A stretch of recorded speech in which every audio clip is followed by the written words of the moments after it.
Welcome to the fifth and last in a series of videos on volunteer management and the role of technology.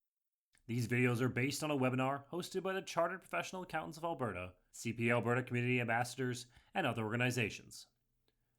Previous videos explored one or more specific themes from this conference. This video presents the conference in its entirety, although edited for brevity and clarity. More information about managing nonprofits or other organizations can be obtained by visiting myorgbio.org.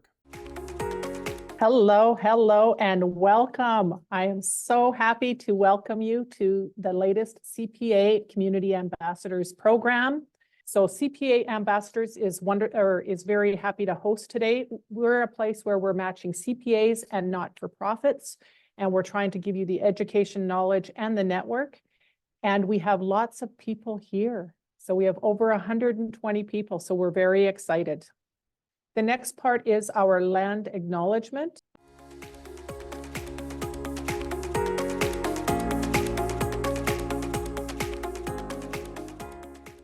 Thank you, Audrey.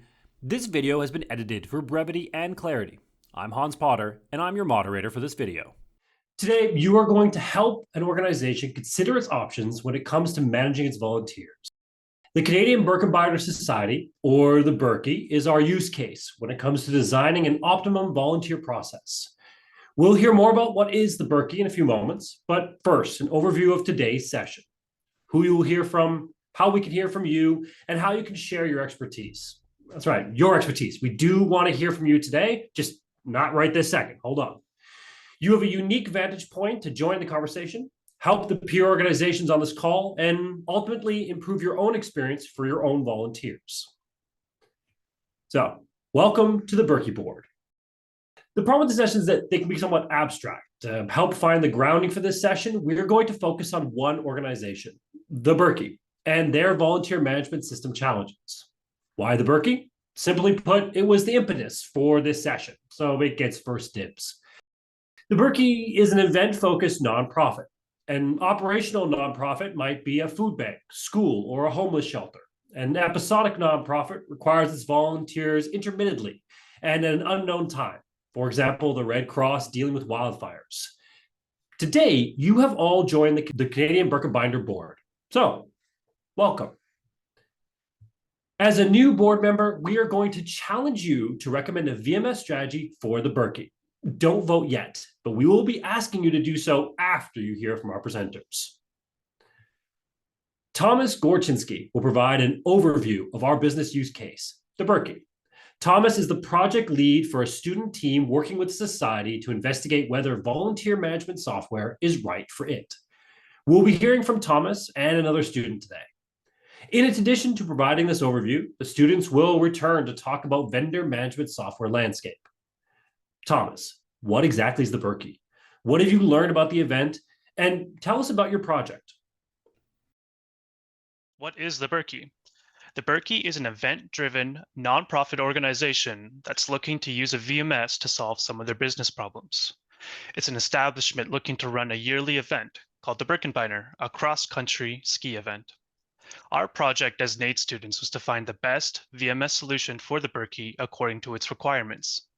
We've created a market scan that analyzes the VMS landscape. Our goal was to find out the core problems presented by the Birkie and to understand how like businesses and vendors solve these problems with the VMS. Our project has 5 major deliverables for the market scan. First, of course, we conducted the market scan of the volunteer management software industry. We identified common features across these systems. We gathered pricing information for each application. We built a tool in Excel to match features to vendor. This information is going to be available to the Birkie and to like organizations so they can decide whether or not a VMS is right for them.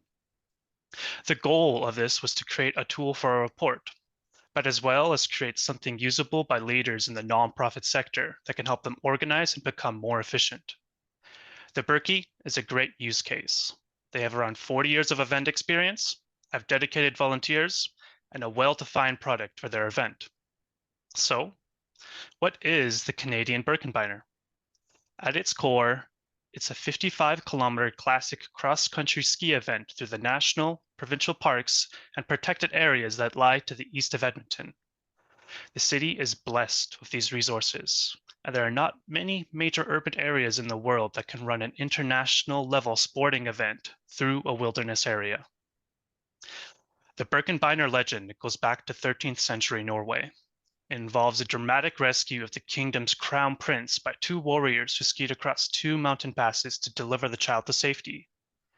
The three global Birkebeiners celebrate this feat every year by having participants ski the distance with an 18-kilogram pack, the same weight as the crown prince. In addition to this marquee event, there are shorter distances, including a 500-meter, a 2-kilometer Barneberki for families. There's also night skiing under a full or new moon. These events are perfect for families to teach their kids skiing and to create a love for the outdoors. The Society has also recently just started to branch out to cycling events and has 2 planned this summer. The thing is, with any large endeavor, it can't be done alone. The Society is no different and is helped by many different sources. It works with partner organizations, including the Canadian, the Alberta, and the local governments, the Ukrainian Village, the MS Society, and dozens of other sponsors and service clubs to help create the Birkie Society. Because of these partnerships, the Birkie is a leader in managing participant and volunteer safety. Standing in the cold for hours as a volunteer has its risks, not to mention certifications required for some roles. For example, the need for first aiders, being able to operate power tools, or even being certified on driving a snowmobile. Safety is a top priority for the Birkie, one of its core requirements for a successful event. Finding the silver bullet or the sweet spot for a VMS is no easy challenge. Its complexity deepens as the business requirements do. A core value of the Birkie is the sense of the community it creates. For example, some volunteer teams are the friends and family of that area's chiefs. They come out not only to do the work, but also to enjoy each other's company and be a part of the larger Birkie family. Technology must enable these ephemeral qualities, not get in their way. Other considerations are that the VMS must be easy to operate, can be integrated into the existing Birkie website, and can be repurposed for cycling and other potential events. Nonprofits have a lot of the same goals. The Birkie is no different in that regard. To dive deeper into the volunteer landscape, I'll hand it back to you, Hans. Thank you. Thank you, Thomas, for that overview of what is the Birkie. We'll hear more from Thomas and his co-presenter, Andy, in a few minutes. We are now all comfortably seated as Birkie board members. We know what the event entails, but there are 3 questions we should consider that are relevant to selecting a VMS. The first 2 questions are, why do people volunteer? And why is it getting harder to find volunteers? Next, what are the specific challenges we have managing our volunteers? Is it in recruiting them, matching assignments, or just retaining the volunteers? These challenges can be considered from a life cycle perspective. But first, why volunteer? When you think of it, volunteering does not make sense. Why would a person give freely of their time to an organization without any monetary compensation? People have very profound reasons to volunteer, but these are being challenged as well. In 2018, Statistics Canada conducted its first ever survey of volunteering. At that time, 79% of all Canadians volunteered on an average of 206 hours per year. And then a pandemic happened. Maybe you heard of it. And many of those 2018 volunteers did not come back. This is not news to the people attending this webinar. So the solution might be volunteer management systems. For a monthly subscription fee, it'll find volunteers, supervise them, and ensure they keep coming back, right? Before we jump on the VMS Silver Bullet Express, let's define the VMS term. So, what is a VMS? This is the definition we will use for today.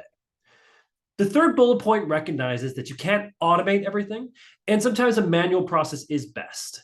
This is a theme taken up by our first presenters in a few minutes. Before heading from them, we have 2 stops to make. The first is to consider the range of possible systems.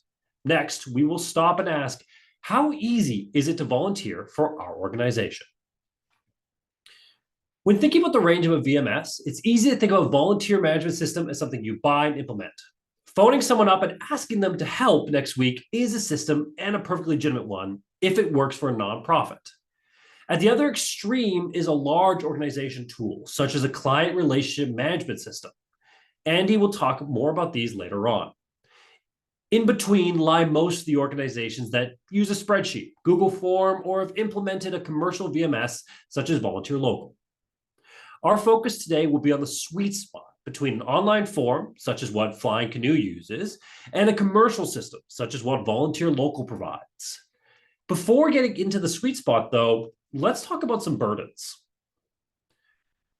When thinking about the burden of volunteering, the burden of volunteering considers the effort to become and remain a volunteer. At the center is a volunteer who is juggling family, work, and other obligations. On the right-hand side is the organization. Processes are always disincentives. For example, a criminal record check is a disincentive, but it is necessary. A cumbersome scheduling tool is another disincentive, and under the control of the organization. Reducing the burden of volunteering incentivizes the juggling person to volunteer. It's time to meet our volunteers, our presenters. We will hear from our first presenter in a moment, but first, let's recap the VMS definition. It is integrated. It optimally supports operations. It is a system and covers the full life cycle and reduces the burden of volunteering. If it could do all this, perhaps it is a silver bullet. And now to our presenters. Wendy and Alan will talk about how Flying Canoe manages its volunteers. Andy from Nate team will discuss the VMS landscape. Brian is here representing the VMS software industry, and in particular, the product he started, Volunteer Local. These presenters will cover the VMS sweet spot. The presenters and panel will weigh in on the Berkey's needs as our case study. Volunteer Alberta will help us understand the larger landscape.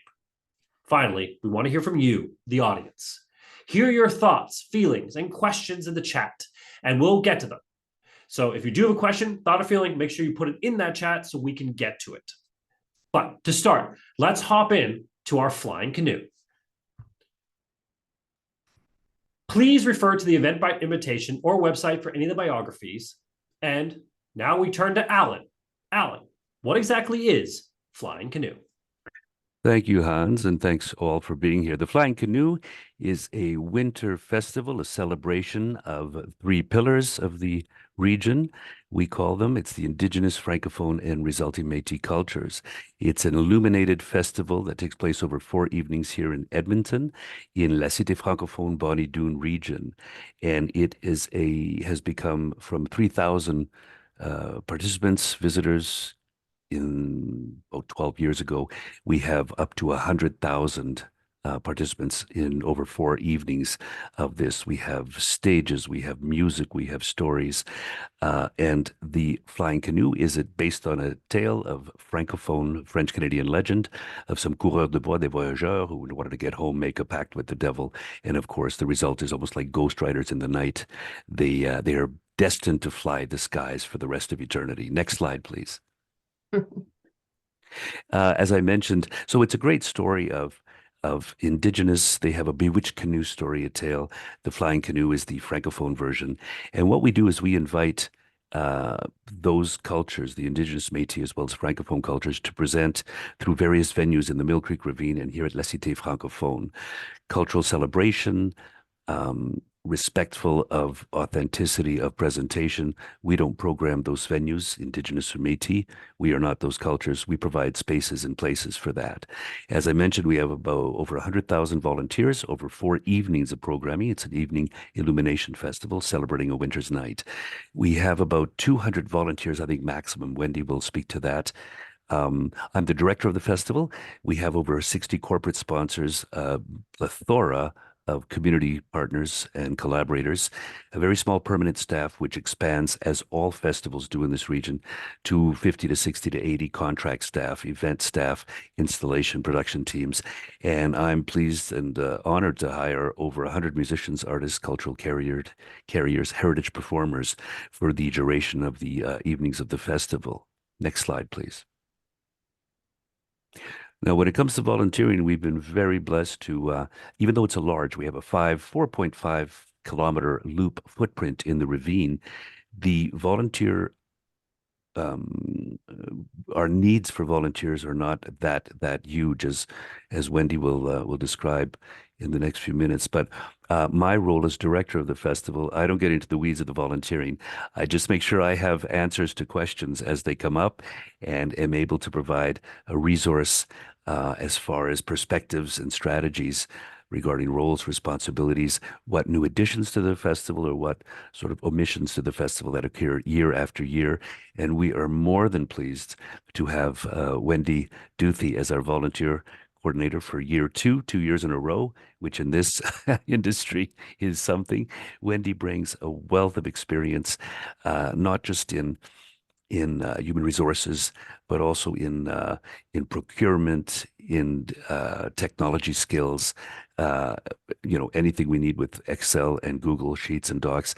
Not my world at all. Wendy is very, very good at that, and she's an excellent, excellent volunteer coordinator, great people person, and is great at reaching out, making connections, and getting things done. I pass it over to you now, Wendy. Wendy Duthie, our volunteer coordinator. Thanks, Alan. Our festival has, like Alan said, about 200 volunteers over the course of the 4 days. One thing that's really great, though, is that all of our volunteer scheduling occurs in a short window of time, generally between 6 and 10 p.m. Over those days. And so we operate with approximately 50 volunteers a night. Many of our volunteers do sign up for more than one night, which again reduces that overall pool of volunteers. So we have a really good rate of volunteers who return, and most of them do work multiple days. We don't have a leadership structure within our volunteer corps, which I know many other festivals have a greater need for than we do.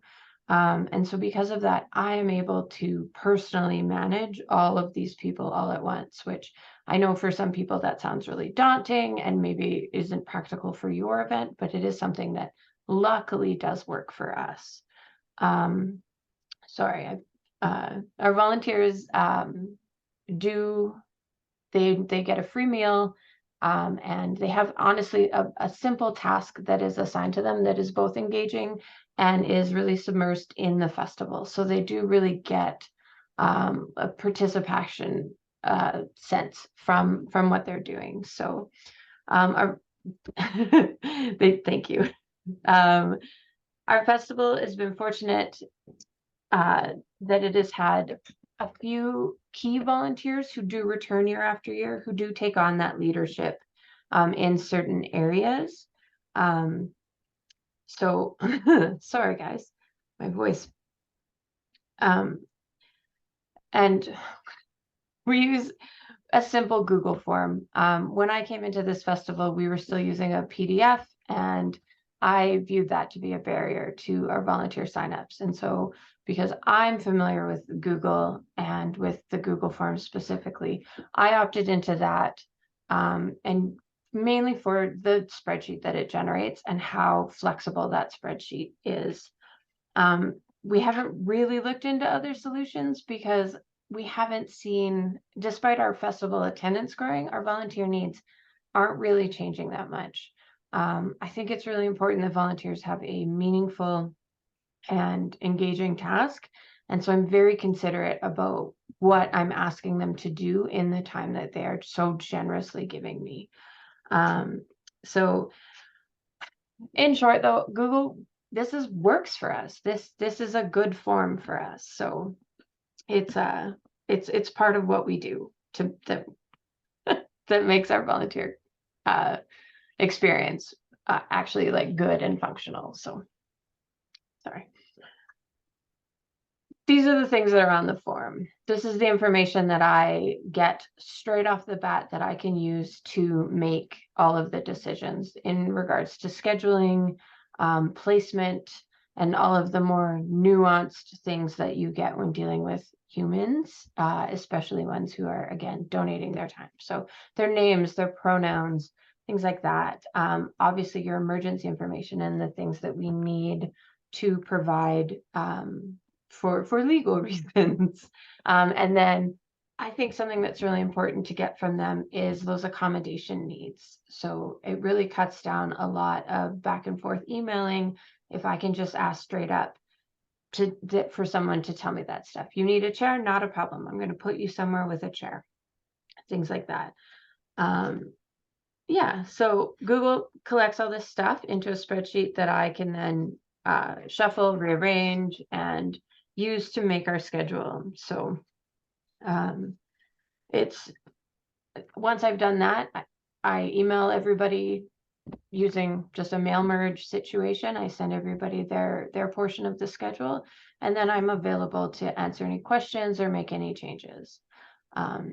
Some things about, we do recognize there are some risks associated with this approach. Not letting volunteers manage their own schedule is definitely one of those things.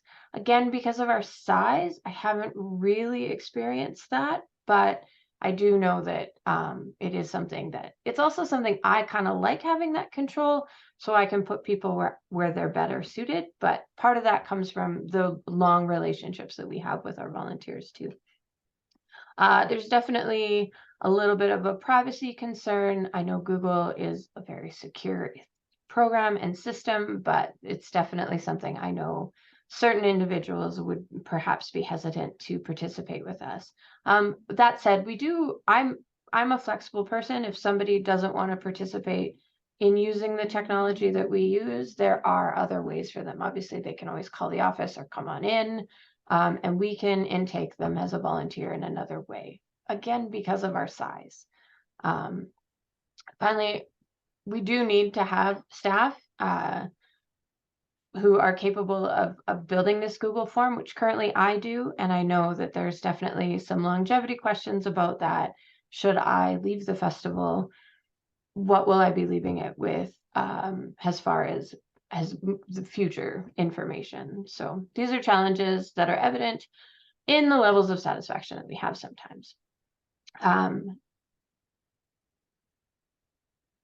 Google's free. Honestly, it's the main reason that we use it.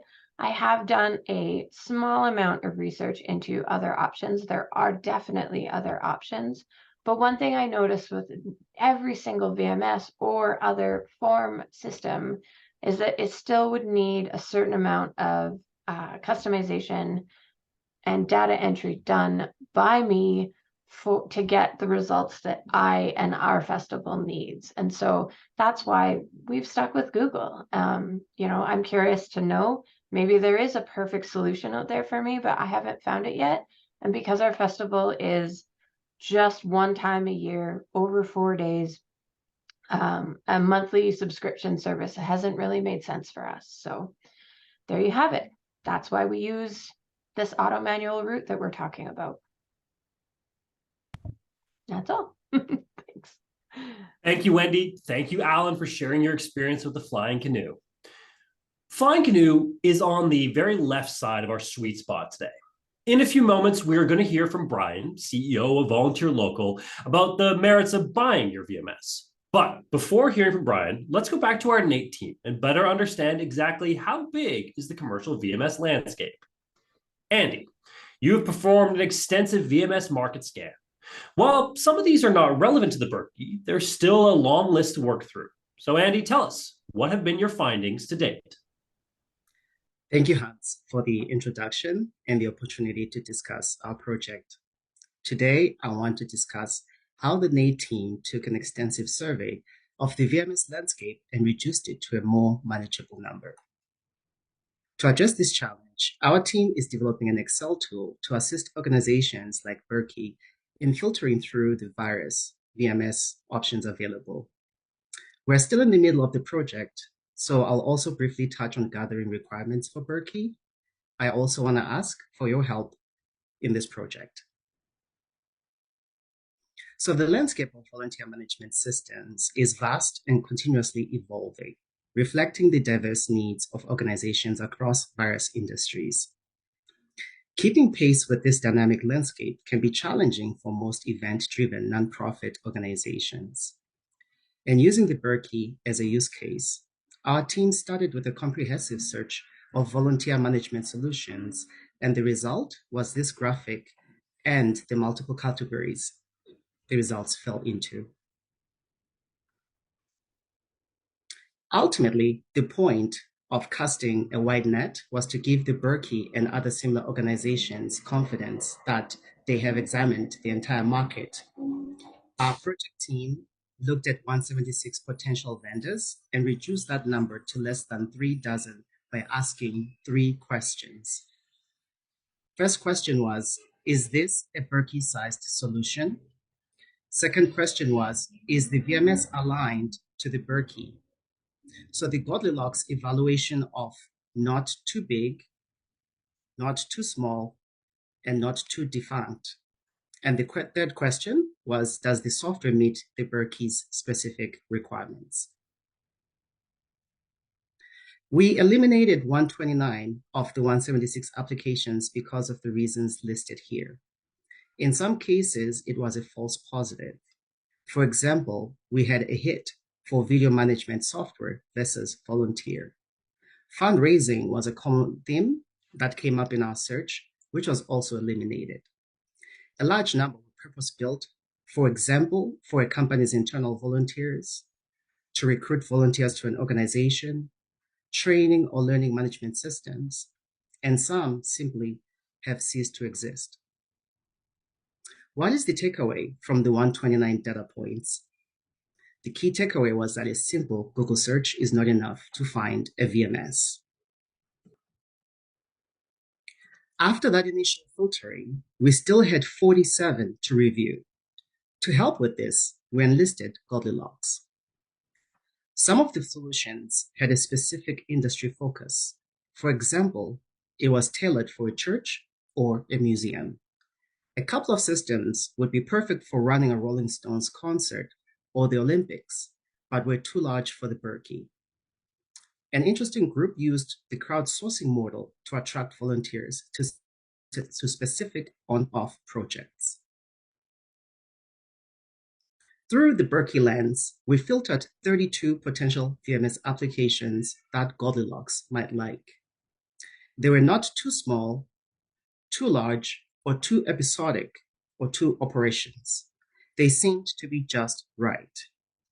The Berkey requires a VMS system that can be customized to their specific workflows and integrate seamlessly with existing tools, which many VMS solutions fail to offer. For the Berkey, our top filtered choices must excel in simplicity, efficiency, making them ideal for event-driven nonprofit organizations that require seamless volunteer coordination. Our team wanted to go beyond a simple search. With Berkey currently allocating nothing to volunteer management, any investment would introduce a new expense. Thus, it's crucial to establish a comprehensive pricing strategy offering diverse options, each tailored to meet specific needs while maximizing value. So why did Goldilocks trust Google to find a VMS? Well, she figured anything pricier would set her budget on fire, while anything too cheap might as well be an iceberg. So our team was in for a wild search too. No bear involved, thankfully. Price, of course, is not the only consideration. Features are critical as well. And finding the right balance between features and price is crucial for organizations looking to implement a VMS. Our shortlisted VMS solutions for the Berkey stand out in a crowded market due to their user-friendly interfaces, robust feature list, and affordability. In assessing whether the first 4 green low-cost vendors with the most features represent the best value, we need to delve into what value truly means for the business.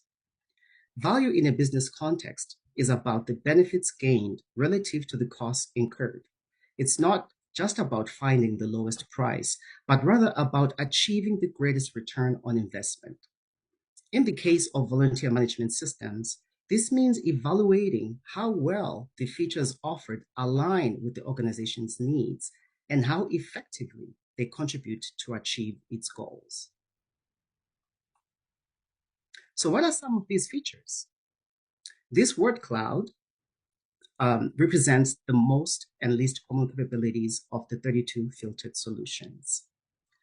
So tracking, access, reports are the common ones that popped up. So going back to Goldilocks thought, what features does the Berkey need? So nonprofit event-driven organization can find a VMS that meets their needs by first conducting a thorough needs assessment to understand their specific requirements. This strategic approach helps align the requirements with the features of the VMS. This leads us to the Berkey's top requirements. So system requirements is a dark art. So far, these are some of the most important Berkey requirements. To expand on a few, the user experience must cater to multiple generations, ensuring accessibility and ease of use for all. Additionally, the ability for both users and administrator to manage scheduling efficiently is paramount for smooth operations. Reporting features play a dual role, providing insights internally to the Berkey and externally for grant reporting purposes.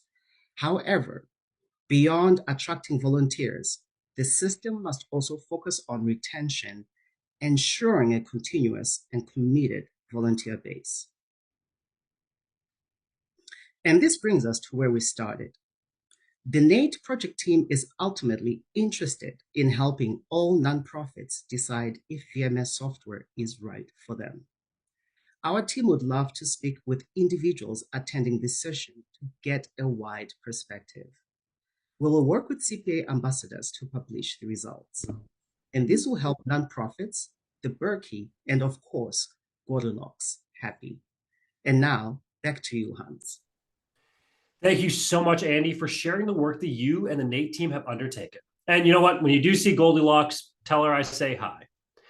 So, Brian, did any of the findings the NATE team present surprise you about you and your industry and the company that you run? It was spot on. That was so well done. We can get started. Thank you. All right. Fitting with Goldilocks, we've got a couple bears here. We like to encourage people to get their shifts together. So a little tongue-in-cheek with our presentation on that standpoint. So hi, everybody. I'm Brian Hemisath. I am the president of Volunteer Local. I'm also the developer. We're a very small team, so I can hopefully also bring some technology perspective to this conversation. So back in 2003, I was building websites for anybody who would ask me to, and the local Des Moines Arts Festival came to me and said, we also need a way to manage our 350 volunteers that come in for the weekend. So I built a platform for them, and it worked great. They were happy with it. And so I spun it off and gave it away to local nonprofits for about 3 or 4 years. And in 2008, we accidentally, yes, accidentally, served the Hy-Vee Triathlon, which was an Olympic qualifying event that year. That got the attention of USA Triathlon as well as races all over the country. And it was my first aha moment that people might actually pay for this. This is a largely ignored space. Nonprofit software in general gets overlooked. And so we started down this path of building a solution for episodic type events. And it was acknowledged earlier, there's lots of different use cases for this. And I can tell you, after working on this for 21 years, nobody does it the same. It is a very unique problem that people try to tackle. And so we built the platform with that in mind, and then slowly over time adapted it to focus on the needs of nonprofits, particularly around the process of vetting volunteers and allowing them to apply. So with that, I'll tell you some of the things that we think you should consider and core technology considerations. So I'm going to focus on the tech side at first. So the first 5 items there, registration, shift selection, communication, hours, attendance tracking, reports, and data are all core technology solutions that can be built or bought. But I'm going to come back and focus on the volunteer experience in a minute, because that is really the core thing. On the registration side, you need basic information captured. So contact information, maybe you need documents uploaded, certain certifications or certificates that they may be having as a PDF file that needs to be uploaded. So sometimes just a simple form isn't enough. Also signatures on waivers. So if you're going to have any sort of risk assessment where someone could get injured and your lawyers have added value to your event by saying we need these signatures on file, that's another consideration for the registration process. The shift selection, which is also tied into the volunteer experience, serves two purposes. One, it makes you more organized and coordinated if you can build out your schedule. So as Wendy mentioned earlier, 6 to 10 at night across multiple days, if you can build that out, you're now working backwards to host a very well-run event because you're well-staffed. So some of this starts with just understanding the basics of shift scheduling. And then once you've built that out administratively, you now have something that you can present to the volunteer on the experience side. Some considerations for shift selection. So the schedule itself, am I qualified to do certain positions? How many spots are available? Am I allowing group volunteering? So can I bring my kid? Can I bring a group of coworkers? And then do we need to lock down certain shifts with passwords, maybe because they are part of a corporate sponsorship package? So those are considerations for your shift selection. On the communication side, this can't be overstated. Your communication is your most important piece. Staying in touch with your volunteers not only makes them informed, will build the bond with your organization. So as you try to retain these volunteers year over year, they're going to remember your communication just as much as they will remember the experience that they had when they volunteered for you. So email, of course, is a common thread. SMS is a little tricky. It's a great way to reach people, but you do need to opt people in. So that can be tricky. But targeted messages, reminders, the timeliness of this, and the ability to what we call transactional messages. So building out templates of things that happen in real time that you're not typing the same message over and over again, and you can push templates out to people. Hours and attendance tracking. This is more of a nice to have. It depends on what your needs are, but not only do you want to track that possibly to reward volunteers with years of experience or how many hours they've put in a given time frame, you might also need this for grants. And so being able to prove out we had 1,000 volunteers and they committed this many hours, that grant writing may depend on your hours and your attendance tracking. Reports and data, this should be pretty straightforward, but the benefits obviously to the organization is having good data. You're trying to make decisions about scheduling people. And also data includes integrations. So what integrations do you need to have? And do you have access to the data either to just pull it out of a system and use it somewhere else, and or what integrations that already exist? And then finally, the volunteer experience. Let's move on. Thank you. So this is really important because these are people, as we said earlier in the presentation, they're giving their time, right? They have elected and say, I'm going to give you one of the most valuable resources I have, which is my time, maybe even their knowledge, applying it to something that maybe is a little more complicated than just standing near an entrance booth and making sure people go the right way. So that volunteer experience has to be a core focus. So one blurb about us, we are a passwordless system for the volunteer. So when a volunteer registers, everything is link-based. It's an encrypted link that the volunteer uses to see their profile. They can update information within their registration if you need them to.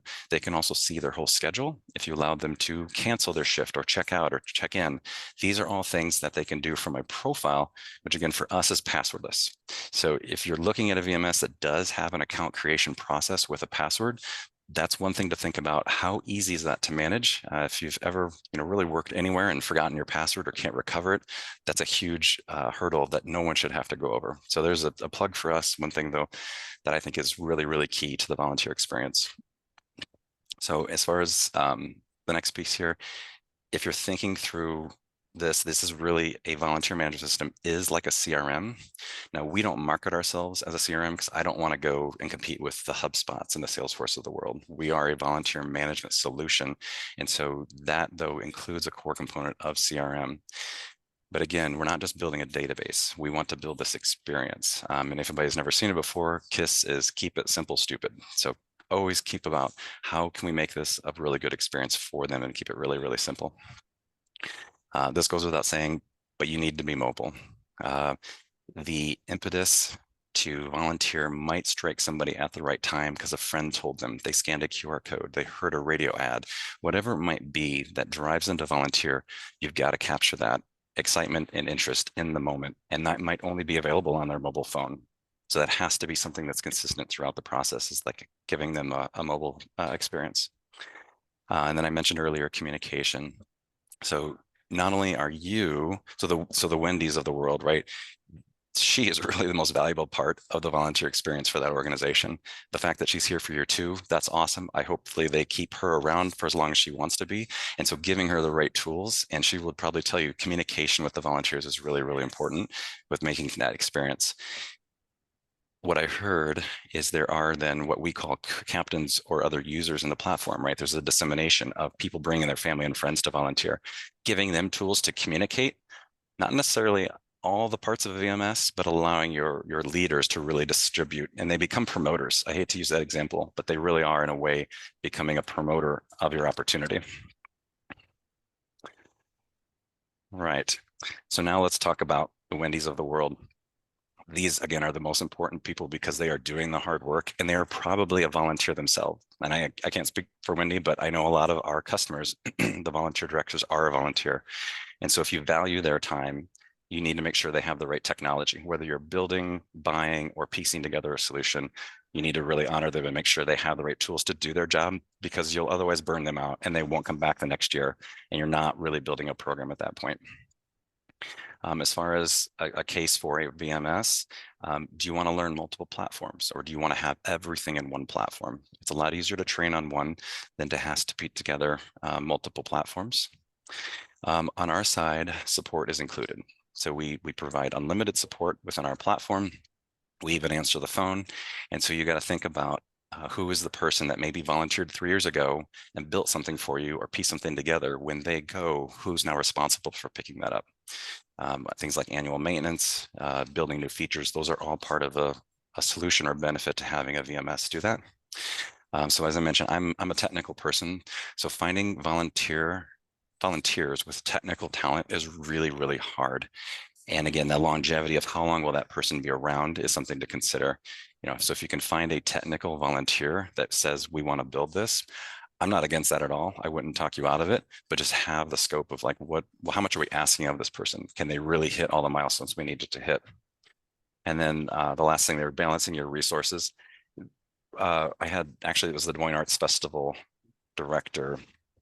She was very aggressive on the fundraising front, and she said nonprofit is a mindset. It's really just a tax status. She thought very much like a for-profit business and would invest in the right areas that allowed them to work more efficiently, so you can do more with less. She was a staff of 3 at that time, and she knew that investing or spending money on something that freed up their time to do other things was a valuable use of those funds. I'll just wrap up here. We've been around a really long time. We serve lots and lots of customers. These are some of the customers in Canada that we've been working with for anywhere from 1 year to longer. And we appreciate the opportunity to hopefully speak on behalf of the whole industry, but also too, if you want to learn more about us, you can take a look at our website, volunteerlocal.com. And on that next slide, again, just to remind you to get your shifts together. So thank you. Thank you so much, Brian, for sharing your perspective about your company and your industry. In a moment, we'll start our panel discussion, first from the Berkey perspective, and then the larger nonprofit perspective. I'll remind everybody that if you do have questions, comments, or just want to say anything, please drop it into our chat so that we can see them. It does make things a little bit easier for us. But we will have time for questions at the end for all our presenters and panelists. So, on to our Berkey business case. If you recall, everyone in this webinar has been temporarily recruited onto the board of the Canadian Birkenbinder Society. To help us better understand the options and how an organization would approach whether or not to implement a VMS, we have an actual board member, Charles, and volunteer extraordinaire, Dan. Gentlemen, you heard the challenges of the volunteer landscape. You heard from a peer organization, Flying Canoe, and the benefits of an auto manual approach. You heard from Andy and Brian about the software landscape. Now I turn over to you. What are your thoughts about how best to manage Berkey volunteers? And do you have any questions for the presenters? Charles and Dan, take it away. One of the biggest issues for the Berkey in considering this, we have for many years, we had a sustainability discussion in 2020, and this is one of the suggestions that came up. And of course, the questions are, who's going to manage it? my questions to Brian would be, how much process is there in developing this system to meet our specific needs? Yeah, so 20 plus years of building this, you can imagine there's layer upon layer upon layer. And so we've tried to build the right tools to accommodate your processes as our prospect. However, we also encourage you to take this opportunity, whatever you're moving to or working with, to maybe fix or change some of the processes that have been drug along for any reason. So this is also, it's two-sided. We should be able to map to what your processes are, but also might look to you to say, hey, is it a good time to change the way you think about texting? Fully half of our volunteers are recruited by other groups. They're recruited by our partner service groups like Edmonton Overlander Orienteering, Alberta Trail Riders, Sherwood Park Progress Club. You mentioned the word captain. How do you manage these subgroups? Sure. So that is something the software takes care of. So the captains actually can log into Volunteer Local if you want to add them as a user. We have a new feature that's coming out next month called group reservations. So you might have a leader that is the group reservation who doesn't need the full access. So it's a lot easier to use the system. They just get a link that they share with their group to say, here's the link, go sign up along with this password. So it depends on the complexities. The boards are usually outside of our software. We haven't baked that into it. We will give you the data of the hours and the shifts. So whether it's a free ticket to the festival for volunteering so many hours, people love t-shirts. It depends how heavy the lift is. But if you make a really cool, unique t-shirt, I know that sounds silly, but people will be proud of that. I'm wearing a unicorn t-shirt from a local music festival here because I'm really proud of the efforts we've done with them, and so it doesn't have to be complicated, but people want to be appreciated, right? They volunteered for a reason. They gave you your time. Now show them just enough love. Pizza parties afterwards, again, tickets maybe to another partner event. Those are some ideas that are usually outside of our software. Talking about the captains, and I mean we have currently within the Berkey, within our group of chiefs of the Law Pit, very, very different ranges in styles, organizational styles. I'm just wondering have you found in the past working with other organizations adapting, or has your system adapted to those very, very different styles of people? Yeah, I'll admit it's an evolution. We've been working with Ironman for a very long time. They're very heavily reliant on captains. And I've heard every year I join them for the call to get the feedback. And I hear, every year the low tech have great feedback of how we can lower the bar even better. The ones now that have done it for a while are like, yep, we just get in. There's a learning curve to any system, right? And so it maybe comes down to training and making sure a VMS, or whether you built your home built system, is that leader or vendor really willing to train the trainer or train all the captains and be there for them.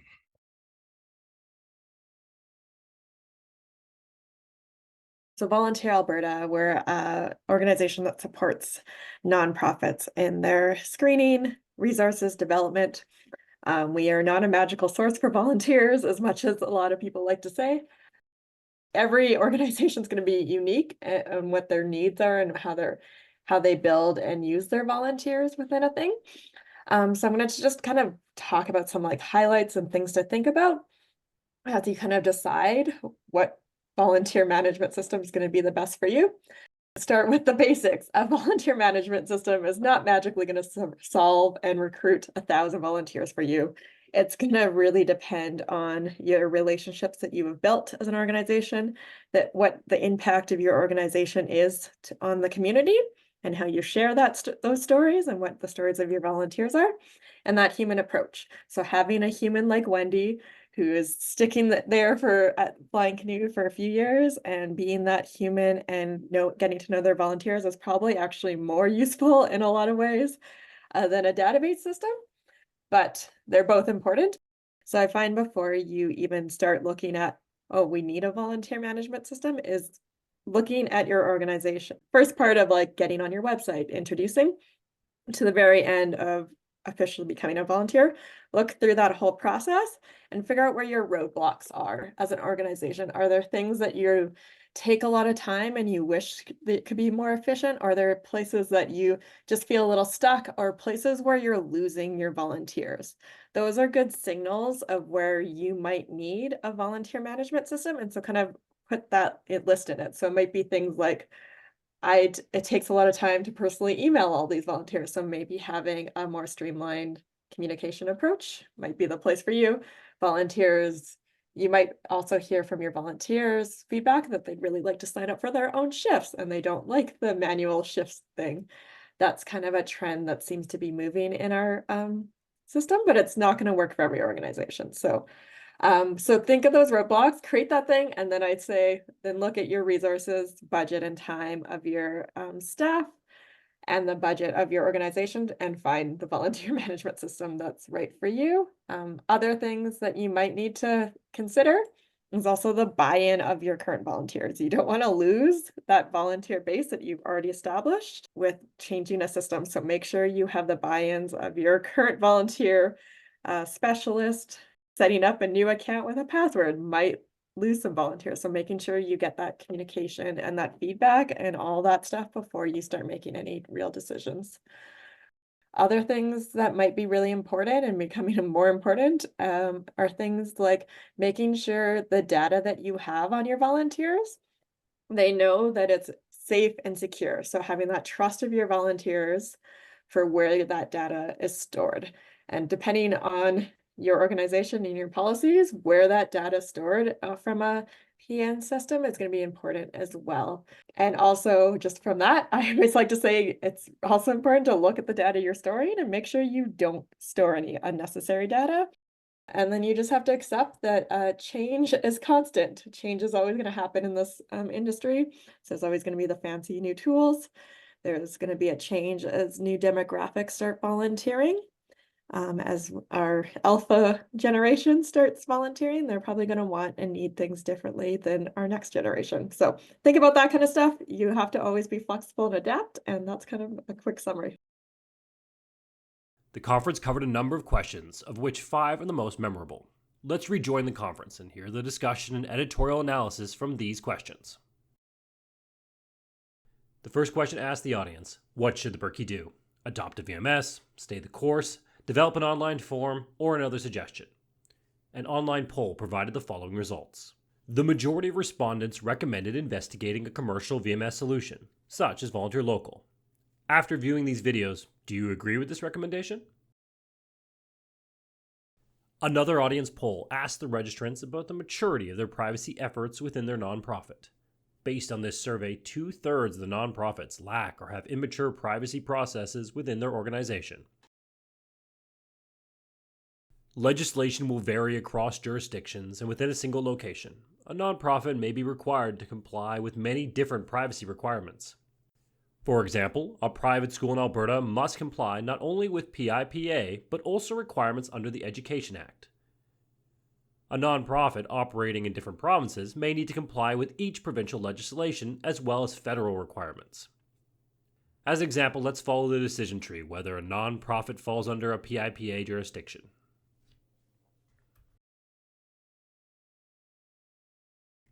Alberta's PIPA legislation uses the following decision tree to determine if a nonprofit falls under its jurisdiction. Does the nonprofit sell information about its volunteers, donors, or funders? Does it operate an educational institution? Does it engage in commercial activities? If yes to any of these things, the organization likely falls under PIPA. Beyond Alberta, most jurisdictions have legislation similar to Alberta's PIPA. No matter where you live, the nonprofit board must seek suitable legal advice. This slide and commentary is not intended as such and is provided for informational purposes only.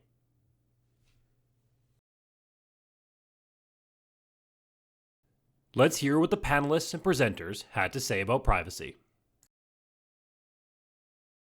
We don't collect a lot of highly specialized data from people. It's really just their emails is the only thing that's kept, and their name. Sure. And I will point, Allison brought some great advice of like, don't collect more than you need. And also throw out, there are some of our peers in the VMS space that use volunteer data to advertise to them. It's their model. So I think that's worth investigating before you pick a VMS. Just make sure that you know what they do with their data. We do not sell the data. We don't do anything with it. You own it. As far as security goes, I'll share a little bit. We are hosted with AWS. Amazon Web Services. It takes care of a lot of that security stuff for us. So a small team of 5 people can scale quickly and easily.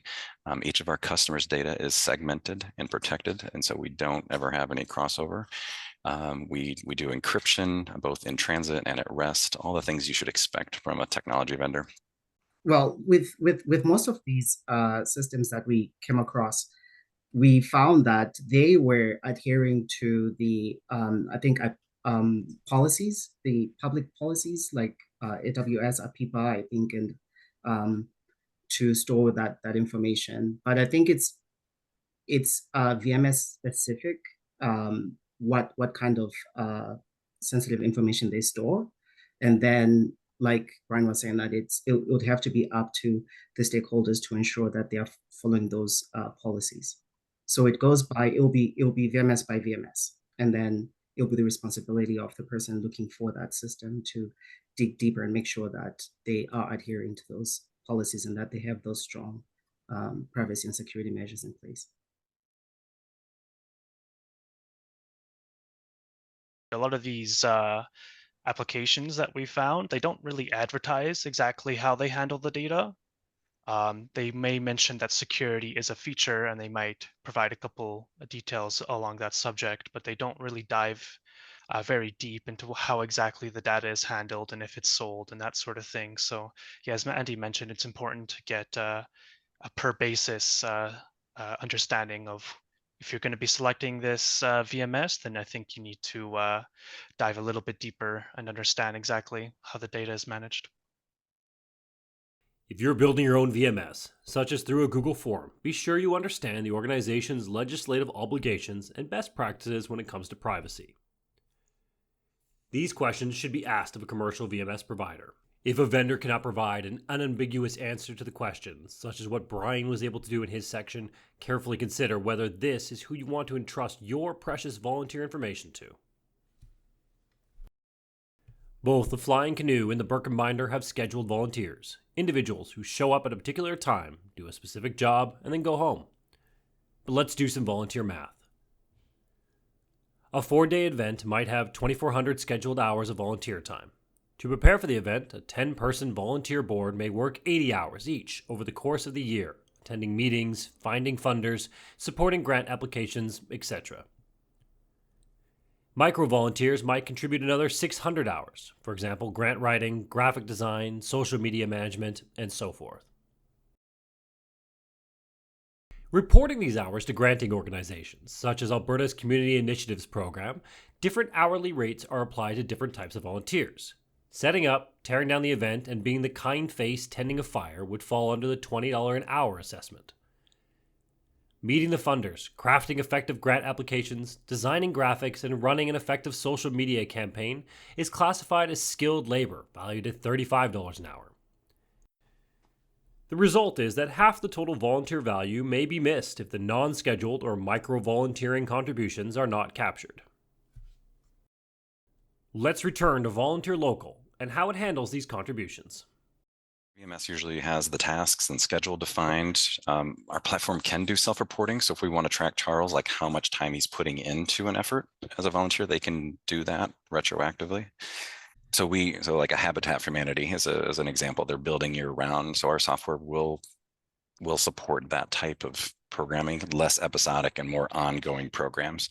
And it does change the flow and how you interact with them because you're building a long-term relationship. Gamification uses games and engagement elements to encourage participation. Likes in Facebook, star ratings, and giving out awards and badges are examples. Does gamification have a place in the volunteer lifecycle? So going back to the volunteer buy-in, it really depends what your volunteers actually want from your system. So if there's things, especially in the last 4 or 5 years, I've noticed a lot of volunteer training has been put on, and that leads to more of a gamification on their software system. So if you have that kind of stuff, a lot of times the amount of hours is not the reason volunteers are coming. So if you're doing that as a gamification, that's not going to help. A lot of people want to know what the impact is, right? So having that part of your story is probably more important than the gamification. It can be fun for orientations. It can be a fun way to like them can connect, but I don't think gamification is going to make or break a volunteer coming to your organization.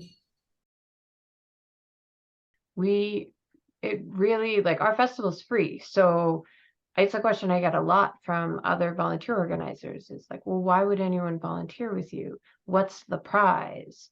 And in our case, the prize is the participation. So we just really try to put as much value into the time that they're there, as opposed to, if you do this, you'll get a this.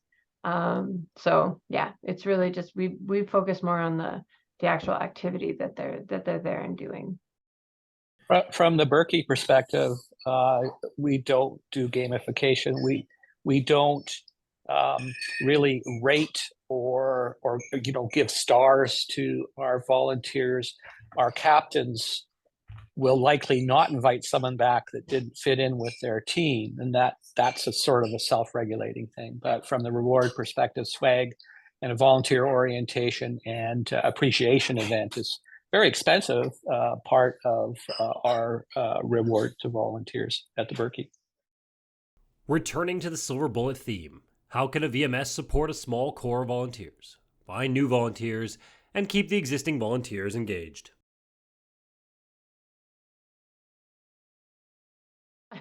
We get this quite a bit with at Canoe, where we have a good core group of people who come and who are so keen and happy to participate. And I always try to put those new volunteers in to a group like that, where they'll get that good example, but also maybe help them lift that burden. So we do have a lot of communication with the volunteers. I try really hard to be available and to be receptive to anything that they want to talk about. And that, I think it's really just in that scheduling and in that just building a system where that communication is welcome.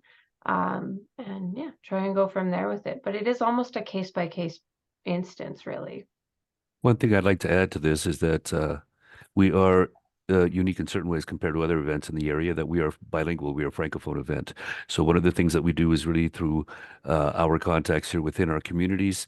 As a Francophone, we reach out to those groups and then we connect them to Wendy. That's sort of my overview of a lot of that. So that's how we're developing new and engaged and interested and appropriate volunteerism, is that some of those groups have not historically, for one reason or another, joined our Flying Canoe Volant bilingual festival. So we're developing that more and more. We're having more and more success with that. The only word you didn't use, Wendy, was relationship building, or that's 2 words. But that's really what's important about bringing somebody new in is getting a sense of who they are, and then will they work well with these people? Because you always have to look at that volunteer recruitment, volunteer like turnover, and when somebody walks away, how do you replace them? Or how do you get somebody to fill that role? And that's also where the time, how many hours will this take? Is knowing that if you're going to move into a key role, how long is this going to take? And is this, can I fit that in with my life? Further to the volunteer burnout discussion, how can a VMS help support mentoring, further knowledge transfer, and succession planning? Regarding just mentoring and keeping data within the organization. Yes. If the solution has a cloud storage, then of course you could upload the documents there, but there wasn't too many features regarding the facilitation of the transfer of knowledge from one person to another. So we can pull data from another platform into ours, including the volunteer records and the past schedule. So you have 7 years of history, we can pull that in literally shift by shift. So we have tools to do that, and we'll help facilitate that.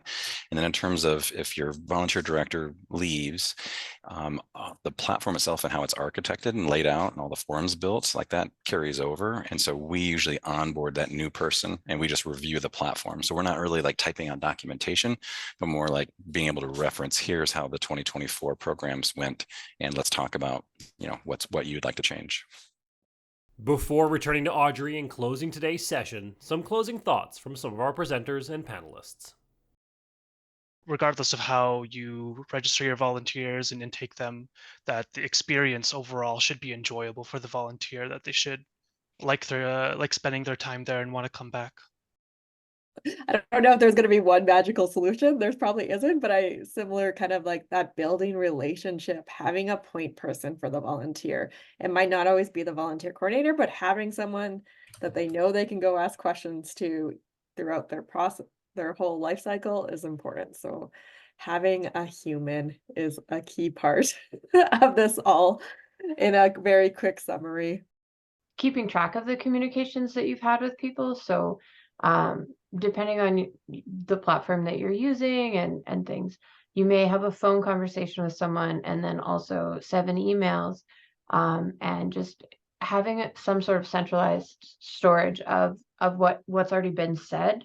And further on that, for the volunteer experience, I think having freely available, excessive information about the role that they're doing and what they can expect at the event. So even so far as saying, you'll go in the door and you'll see exactly this, and this is what it looks like. And just providing so much information in advance really does help, I find, with just managing volunteer expectations, and then also ensuring that they have that positive experience that you're hoping for. Yeah, we've gone as far as creating a volunteer handbook, and during the pandemic or coming out of the pandemic, people didn't want to come to an orientation session. So we actually created videos that would tell them exactly what their role was, what it looks like, and to Wendy's point, where you look for in the building, where you look for on site for your service to our events. The other thing too is that I like to add is that the personal touch as well, but because we're a Francophone entity, I do a lot of the work with the Francophone groups. Wendy is not perfectly bilingual. C'est la première à dire ça. So I'm the primary contact with the Francophone groups like that, and then it weeds down through those emails and phone calls and that kind of thing we keep track of to Wendy and beyond. Hello, what a wonderful session. What a great way to get some CPAs together and the not-for-profit community and talk about topics that are, areas that we need to think about. The knowledge that was shared, the experience, the enthusiasm. I'm inspired. I know festival season is upon us, so, attend, enjoy, volunteer. Thank you for watching this series of videos from the CPA Alberta Community Ambassador webinar held on May 28th, 2024. We hope you enjoyed and learned from the series. Content and tools referenced in the videos are available at myorgbio.org and can be downloaded for free. Thank you.